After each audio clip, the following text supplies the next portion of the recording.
తిరుమల శ్రీవారి భక్తుల కోసం కొత్తగా యాప్ రిలీజ్ చేసింది టీటీడీ.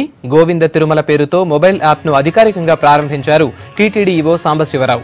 అయితే మొబైల్ యాప్ టెక్నికల్ గా ఇంకా పూర్తి కాకున్నా ఉగాది పండగ సందర్భంగా ప్రారంభించారు టీటీడీ ఈవో. యాప్ ద్వారా ప్రస్తుతానికి దర్శనంతో పాటు ఈ హుండీ, ఈ డొనేషన్ కి అవకాశం కల్పించినప్పటికీ త్వరలోనే అన్ని సేవల్ని అందుబాటులోకి తెస్తామన్నారు ఈవో. సెక్యూరిటీ పరంగా ఎలాంటి ఇబ్బంది లేకుండా జాగ్రత్తలు తీసుకున్నామన్నారు సాంబశివరావు. తిరుమల తిరుపతి దేవస్థానం వెబ్సైట్లో 33 లక్షల మంది యూజర్స్ ఉన్నారు.